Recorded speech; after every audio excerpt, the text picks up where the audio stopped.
Ida bhikkhave bhikkhu kayi kayanupatti viharati Adami tampasana Tatima viniya loki Abhisa dominata sadipsi Madhari Varananda Panido Kayanupatana Painapatavido Losin Yambyana Mubya Deyuba Kaya Yina Patavi Pamajanala Sam Tunta Biba Sinyam Biba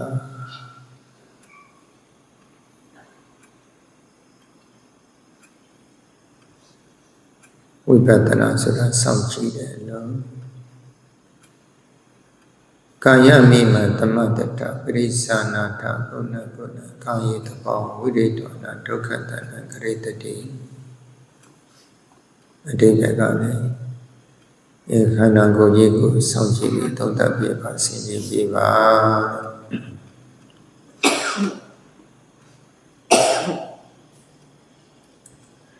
Palo Samchivi Ro Palo Sinji Bimane She Uza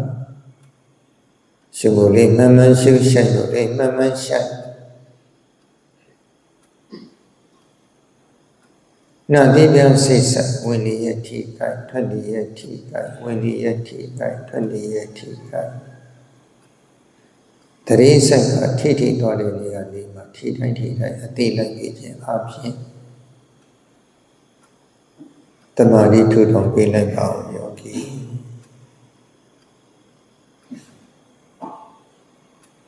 Adada Wayogo shoot the Anapanata Tilu Kore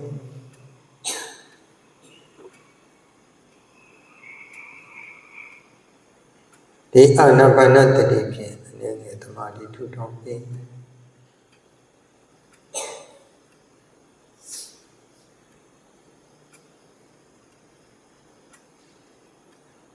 Tamatam Bhavana Vipatana Bhavana look at to the Kama Bhavita Bahuli Kata Tababioda Lesson, Chimpamias of Bombini.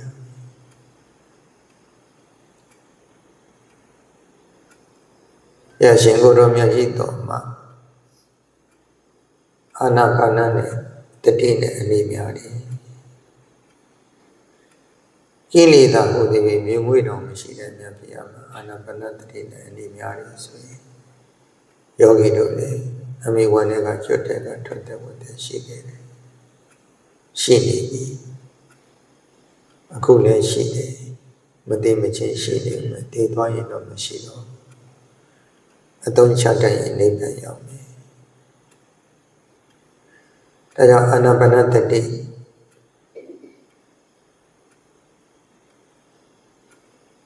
Anapanat, Topa Piashin Kuromajiga. Anapanatari Bhikkhave Bhavita Bahuli Kata Satara Tatipatani Pripurati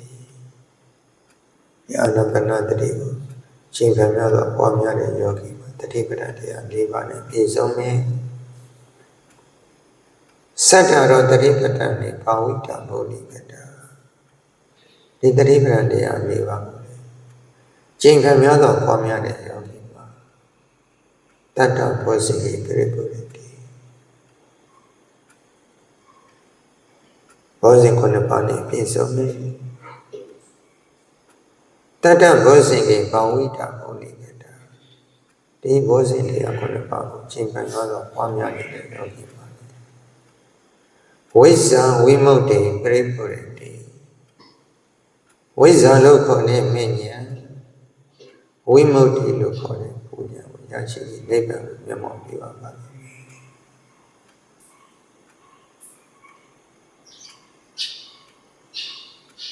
Talose change of Guru Yogyado Mode Yogi Dodi O Sapatama Shimuli Mama Shishani Mama Shana Diva say 1 year Tika 20 year Tika Winnie Tika 20 year ထိခိုက်တတိစိုက်ကအတိလိုက်ပေးခြင်းအဖြစ်ရှေးဝိဇောတမာတိထူထောင်ပေးလိုက်ပါ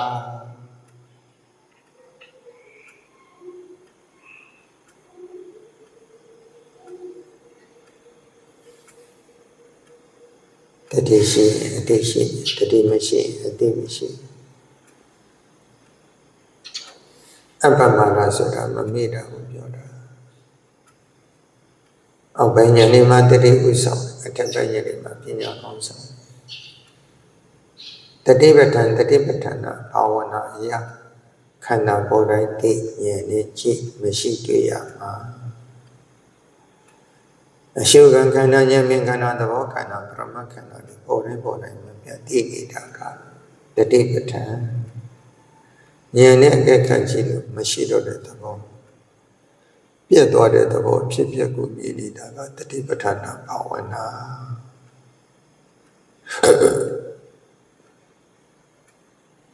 ခန္ဓာပေါ်တိုင်းသိဉာဏ်နဲ့ကြည့်ပရမဘိုင်းမှာတော့ထိသွားတဲ့နေရာတွေမှာတတိဆိုင်ထိတိုင်းအသေးလိုက်အာထုကြောင့်ဝိရိယကတမဝါယာမမခင်တမန်အဖြစ်တော့ငါတရားအောက်ထုတ်တယ်သမုဒိသစ္စာနဲ့ပဲမှာသုံးလို့ရတယ်တို့ပေမဲ့လည်းငါကအထုတ်တာလားမခင်နဲ့အထုတ်နေတာလားစင်ကြယ်ကြည့်မခင်နဲ့အထုတ်နေတာတမဝါယာမမခင်နဲ့အထုတ်နေတာဒါကြောင့်အထုတ်ကြောင့်ဝိရိယကတမဝါယာမမခင်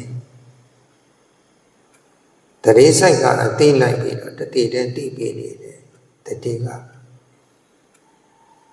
ဒါကလည်းငါကသိတာမဟုတ်ဘူးသူကသိတာမဟုတ်ယောက်ျားမိန်းမပုဂ္ဂိုလ်တ attva နဲ့ဆုံးဖြတ်ပါသိတာမဟုတ်ဘူးကိအပ်တဲ့တတိတမတတိမခင်ခင်လို့သိတာမခင်နဲ့သိပြီးနေတာ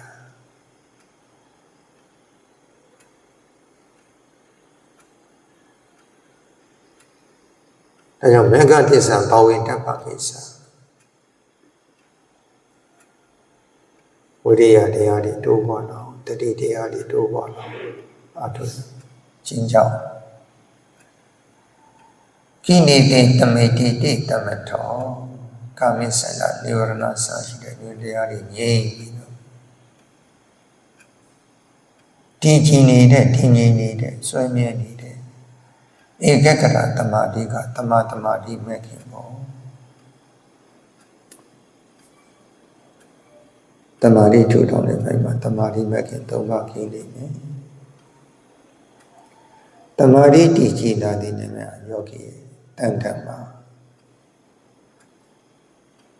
အရှုခံခန္ဓာတွေအဖို့ပြီးထင်ရှားလာတယ်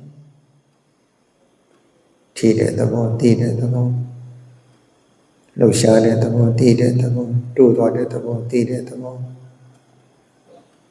တုံ့ပြန်တဲ့သဘောအေးတဲ့သဘောနှွေတဲ့သဘောထင်ရှားလာမယ်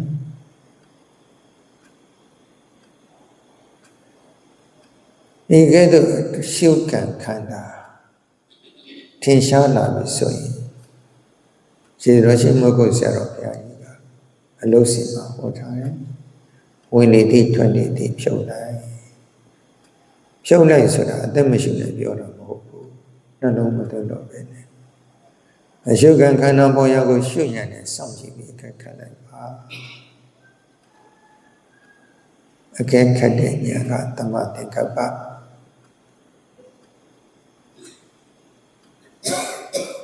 ဧကတောအခက်ခတ်ကြည့်တဲ့အခါမှာဘုံမှုဆိုတဲ့ပေါက်ပြန်မှုရှုခံခန္ဓာအေးမှုဆိုတဲ့ပေါက်ပြန်မှုရှုခံခန္ဓာတောင်းမှုတင်းမှုလှုပ်မှုရောမှုဆိုတဲ့ပေါက်ပြန်မှုသဘောရှုခံခန္ဓာထိတဲ့သဘောလှုပ်သွားတဲ့သဘောရွေ့သွားတဲ့သဘောတိုးသွားတဲ့သဘောတွန်းကန်တဲ့သဘောပေါက်ပြန်မှုသဘောအရှုခံခန္ဓာတွေဟာ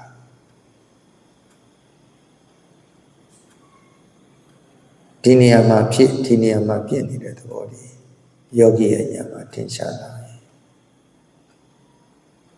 ဒါဟာတမ္မာဒိဋ္ဌိမဲ့ခင်ယောဂီတဏ္ဍာမှာခိလာပြီ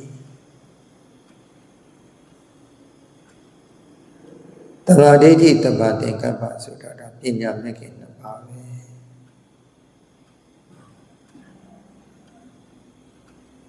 ပညာမဲ့ခင်တွေတိုးလာပြီတမာတိထူထောင်ခြင်းကတမာတိမဲ့ခင်၃ပါးအခုရုပ်သဘောနာမ်သဘောတွေရမမြဲတဲ့သဘောဆင်းရဲတဲ့သဘောအဆုမရတဲ့သဘောဟောဖြစ်ပြီးပြည့်နေတဲ့သဘောကိုစောင့်ကြည့်တဲ့တည်တဲ့ဉာဏ်ပေါ်လာတဲ့အချိန်မှာပညာမဲ့ခင်နှစ်ပါးတိုးလာပြီအယုခံခန္ဓာပေါ်ရာကိုရှုဉာဏ်နဲ့အကဲခတ်နေတဲ့ဉာဏ်လေးကဓမ္မသင်္ကပ္ပဒီနေရာမှာဖြစ်ဒီနေရာမှာပြည့်သွားတယ်မမြဲတဲ့သဘောဆင်းရဲတဲ့သဘောအဆိုးမရတဲ့သဘောဟောဖြစ်ပြကိုမြင်နေတာကတမာဒိဋ္ဌိပညာမဲ့ခင်နှစ်ပါးတမာတိထူထောင်ခြင်းကတမာတိမဲ့ခင်၃ပါးခုဖြစ်ပြမြင်တော့ပညာမဲ့ခင်နှစ်ပါးတိုးလာတဲ့အတွက်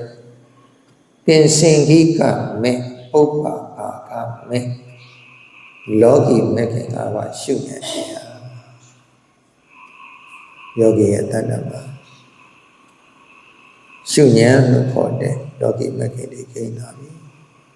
ဒါပြင်အရှုခံပေါ်တိုင်းရှုဉာဏ်နဲ့စောင့်ကြည့်ပြရမယ်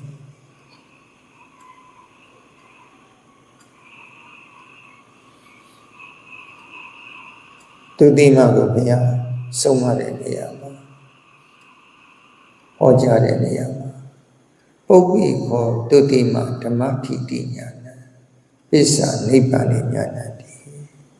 ရှေ့ပိုင်းကဝိပဿနာဉာဏ်နောက်ပိုင်းကမဉ္ဇဉ်ဒါကြောင့်အာထုစိတ်ဖြစ်သောဝိပဿနာဉာဏ်ဤ၅ပါးတမာတိမဲ့ခင်၃ပါးပညာမဲ့ခင်၂ပါးလင်းမြတ်သောမဉ္ဇဉ်တို့ခြေစုပြုတော့လောကုတ္တရာမဲ့ခင်၈ပါးသီလမဲ့ခင်၃ပါးတိုးလာတဲ့အတွက်ဆုံးသွားတဲ့အတွက်မဲ့ခင်၈ပါးကလောကုတ္တရာမဲ့ခင်၅ပါးကလောကီမဲ့အရုံတိတ်လာရင်နေထွက်တော့မယ်လောကီမဲ့ရင့်လာရင်လောကုတ္တရာမဲ့ဆိုင်တယ်တဲ့ပုပ္ပိခောသူတိမှရှိပိုင်းကဝိပဿနာဉာဏ်ပစ္စာနိဗ္ဗာန်ဉာဏ်နဲ့ဒီနောက်ပိုင်းမှာနိဗ္ဗာန်မြင်တဲ့မဉ္ဇဉ်ပေါ်လိမ့်မယ်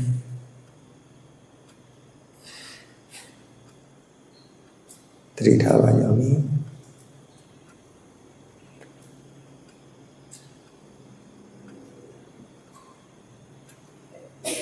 တမာရီအကောင်းလာတဲ့နေမြအရှုခံခန္ဓာတွေကပို့ပြီးထင်ရှားလာမယ်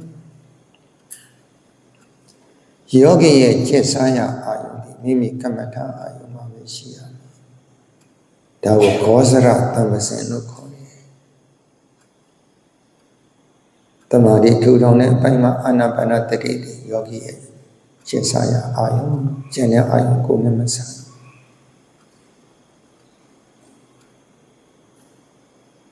ခုလိုဖောက်ပြန်မှုသဘောတရားဖြစ်တဲ့ပုသဘောဣသဘောတောင်းသဘောတင်းသဘောလှုပ်သဘောရွာသဘောတူသဘောတွန်းကန်တဲ့သဘောရွေ့သွားတဲ့သဘောလှုပ်သွားတဲ့သဘောသဘောပရမအရှုခံခန္ဓာပေါ်ရောက်ရှုရမယ်စောင့်ကြည့်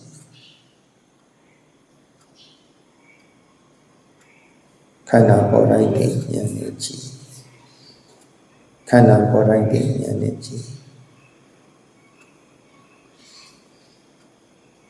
ဒါကြောင့်အောက်ပိုင်းညမှာတတိဥဆောင်တတိမက္ခင်တစ်ခုချိုးရင်းသွားရင်ဉာဏ်နဲ့မက္ခင်ဘာမက္ခင်မှမကိ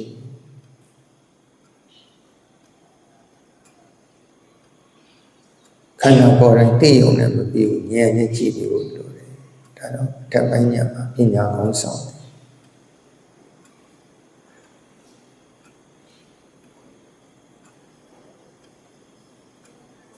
စာအောက်ထားလို့စာမှာတတိကကောင်းဆောင်ပညာကနောက်လိုက်နောက်တော့ပညာကကောင်းဆောင်တတိကနောက်လိုက်ဖြစ်သွားတယ်မဟာတတိပရဏတုံးမှာဥပမာပေးထားတယ်မြင်းကောင်းကိုင်တဲ့ဥပမာမင်းနေမဟုတ်ပါဘူးဘယ်ငါဘာကခေါင်းကိုပိုင်ရင်တကုံလုံးမိတယ်လို့ပဲတမာဒိဋ္ဌိပိုင်သွားရင်ကျန်တဲ့မက္ခင်ဒီအလုံးကိုပိုင်နေဒီလိုရည်ညွှန်းပါတယ် တမာဒိဋ္ဌိဆိုတာပညာမဲ့ခင်ဒါကြောင့်အောက်ပိုင်းညမှာတတိဥဆောင်အထက်ပိုင်းညကတော့ပညာကောင်းဆောင်ပါလိမ့်မယ်ပူရာနဲ့ငါနဲ့မရောစီနဲ့အေးတာနဲ့ငါနဲ့မရောစီနဲ့တောင့်တထင်တာလှုပ်တာကြတာနာတာချင်းတာထုံတာချင်းတာဒီသဘောလှုပ်သွားတဲ့သဘောရွေ့သွားတဲ့သဘောတုံ့ပြန်တဲ့သဘောဖြူဖြူမြင်ဆူဆူစစ်စစ်ဆိုတဲ့သဘောတရားတွေဟာခန္ဓာကိုယ်နဲ့ထင်ရှားနေတယ်ငါနဲ့မရောပါစေနဲ့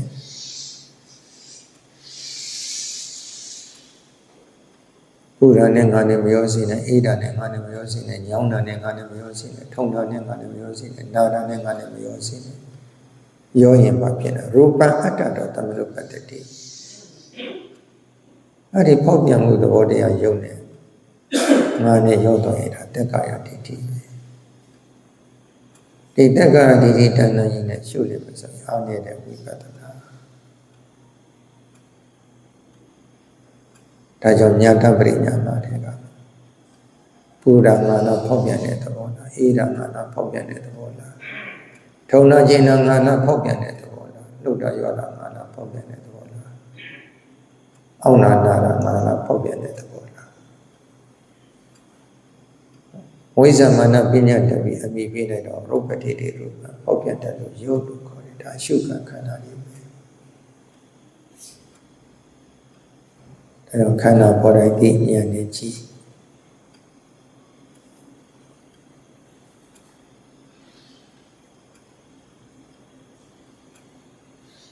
ဉာဏ်နဲ့အကဲခတ်ကြည့်တဲ့အခါမှာဘုဟုဆိုတဲ့ပေါက်ပြန်မှုသဘောကလည်းသဘောတရားများဖြစ်သဘောတရားများဖြစ်အေးမှုဆိုတဲ့ပေါက်ပြန်မှုသဘောကလည်းသဘောတရားများဖြစ်သဘောတရားများဖြစ်ပထမတော့တစ်ခုချင်းတစ်ခုချင်းတစ်ခုချင်းတစ်ခုချင်းရှုရတော့ပေါ့ဝိပဿနာဘာဝလာတော့ဖြန့်ပြိုင်မြင်လာတဲ့အခါမှာခြုံပြီးရှုလိုက်ပေါ့မိုးရင်းရွာလို့20ကြာရင်ဩတာမိုးရွာတယ်ပေါ့နော်ဟောနဲ့ရွာတော့အားလုံးကိုချုပ်ပြီးတော့ပေါက်ပြန်ပြီးဖြစ်စီနေတဲ့သဘောလေးတတိထဝရိယဆိုင်ပညာနဲ့စောင့်ကြည့်ပြရမယ်ယောဂီ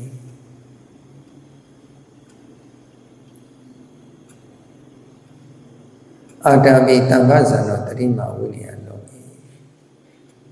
အာတမိကတမ္ပပလလုံးတော်ဝိရိယတတိမကတတိတမ္ပဇာနောကပညာဒါတတိယဝိရိယရဲ့ပညာတရိထဝိရိယဆိုင်ပညာနဲ့စောင့်ကြည့်ပြီးပါယောဂီယုတ်ကံခန္ဓာဖြစ်တဲ့ယုတ်တရားတွေအမတ္တထင်ရှားနေတယ်ဟိုထိုင်နေတဲ့ငုတ်တုတ်ကြီးကအပြောပညာအတ္တဘောခန္ဓာဟိုကွက်ပြီးပေါ်လာတဲ့အမုံရာတွေဖြစ်တယ်ဘုဒ္ဓဘောဧတဘောတောင်းဘောတင်းဘောလှုပ်ဘောရွာဘောလှုပ်လို့ဘုံဘုံကြကြဖြူဖြူဆူဆူစစ်စစ်ဆိုတဲ့သဘောတရားတွေဟာသဘောခန္ဓာ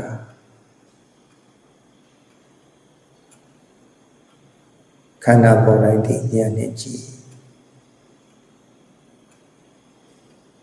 တမာရီအားကောင်းလာတဲ့ပညာတွေလည်းထုံးပါလာမယ်ခောဇရတမဏေရှုကံယုတ်တရားပေါ်လွယ်ပြီးတော့တခြားသောအာယုန်တွေမှာစိတ်ပြန့်လွင့်မှုမရှိဘူးစွတ်စွတ်ဆိုင်ဆိုင်နဲ့ယောဂီရဲ့အာယုန်တွေမိမိရှုပွားနေတဲ့ရှုကံအာယုန်မှာစွတ်စွတ်ဆိုင်ဆိုင်ရှုပွားပြီးခြင်းအပြင်အတ္တမောဟတမစေမတူမဝေပဲနဲ့ယုံနိုင်ရဲ့ဖြစ်ဖြစ်ကိုပိုင်ပိုင်နိုင်မြင်လာပါလိမ့်မယ်မြင်တွေ့နိုင်ပါတယ်တရားကုံတော်မှာတဲ့တန်ဒိဋ္ဌိခေါ်တန်ကိုယ်တိုင်ဒိဋ္ဌသိမိခြင်းမှာဧကထိုင်တယ်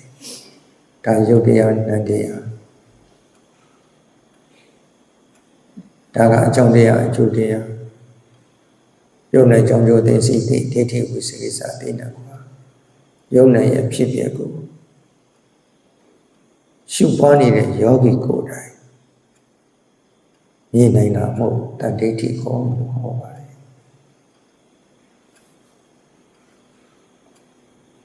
တတိထားပါယောဂီ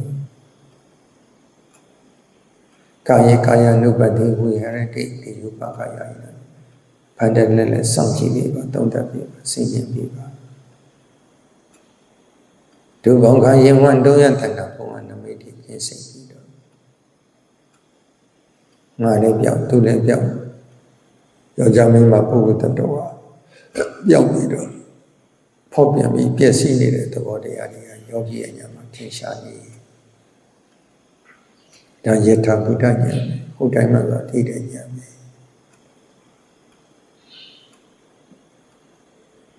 ဒါကြောင့်မို့ယောဂီရဲ့အာယုံကျက်စားရအောင်ဒီတမာတိထူထောင်ရင်တမထအာယုံဟိုကာယ ानु ပတ္တနာပိုင်းမှာရှုပွားနေရှုခံယုတ်တရားတွေယောဂီရဲ့ကျက်စားရအာယုံ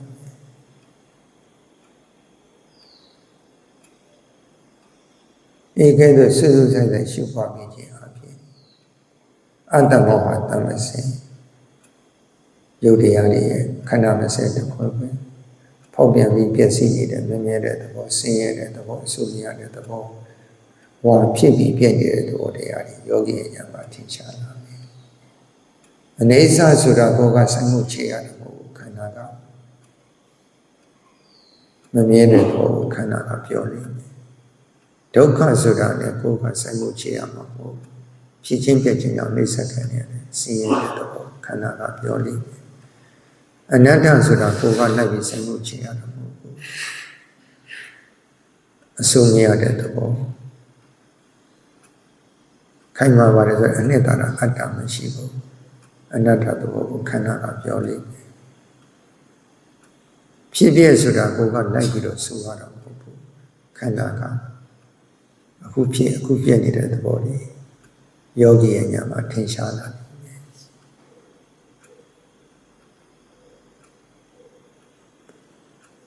မတွေ့မဝေဝဲနဲ့ယုံနဲ့ဖြစ်တဲ့ကိုမြင်နေတာအတ္တမောဟတမစေ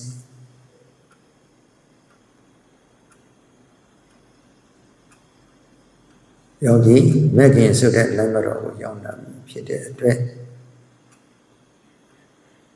မေဃသစ္စာဟိတုဋ္ဌအနဲ့မကွေးမကောင်းဖြောင်းဖြောင်းတာနိဗ္ဗာန်လို့သာတောရဖြစ်တော့တဲ့သဘောကြောင့်မေဃသစ္စာဆိုသလိုလေ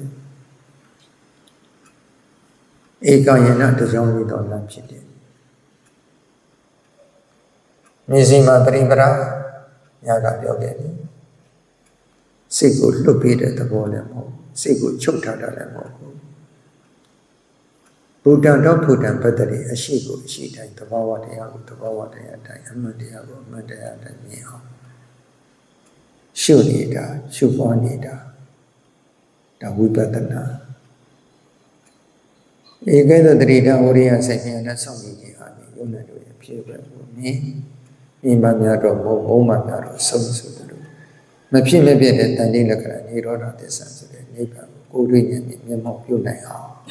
အာယုံတစ်ပါးတစ်ခြားစိတ်ရောက်တော်မူ၍ခန္ဓာရှိဖြစ်